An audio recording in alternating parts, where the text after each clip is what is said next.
thinking about this the other day. Does this stand to create a larger rift between the top and the bottom of these leagues? I Yes, mean, it Of just course it does. yeah, I I mean, think so. it doesn't I look like it's increasing competition at all. No, that's the irony. That's what I was kind of driving at, Phil, with this whole thing about antitrust act.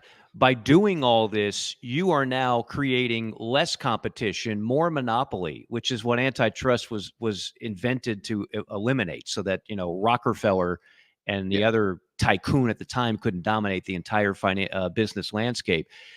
With all these measures taking place, the really super rich programs in the SEC, they'll be able to bat an eye and go 20 million. All right, maybe we'll fire the sports information director for volleyball and have the golf one double up, but we'll be okay.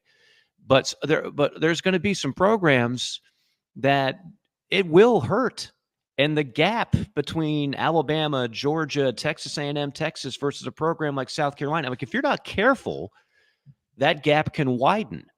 So I think it's something for everybody to keep an eye on, because while it's boring to talk about and it's a lot of minutia, I get it. And I hate that we're at this point. I'd rather just be breaking down games and positional battles and everything else. But the landscape is changing right beneath our feet, and it's changing in a big, big way. And if you don't change with it, you could really be caught behind, not for like a year or 2 years or 3 years, but it used to be, okay, well, we just got to improve the facilities. And South Carolina's done an amazing job of that. Carolina doesn't have to take a back seat to anybody in facilities. Football, basketball, baseball, you can always, okay, well, Texas A&M just got $80 million to improve their ballpark. Well, I get it, but for the most part, Carolina's in good shape in facilities. They really have dramatically stepped up their game.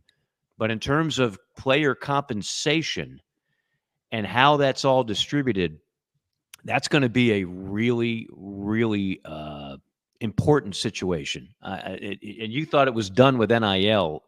It's not, and NIL is not going anywhere. This $20 million doesn't get rid of NIL. I think some people assume that. Wrong. NIL is the collectives, the NIL. That is just money on top of the $20 million that you're dispersing to your college athletes. So yeah, well, it's apples and oranges. The 20 million, the NIL is for the future. All this other stuff you're talking about is stuff that's been decided as part of settlements from the past and moving forward. So you got two different coffers that you're coming out of here. Well, right, but Jamie, just so everybody knows, because I had to read through this a dozen times to totally digest it all. The 20 million is not just a settlement for all the athletes from 2016 on. 20 million is not going anywhere. So No. in 22, you're still going to be on the hook for 20. Heck, by then it might be renegotiated to 30 million. But for right now, minimum, it's 20. If you're at a poker table, the ante, you got to throw in a couple of chips just to play. It's 20 million. It's 20 million just to sit at the table.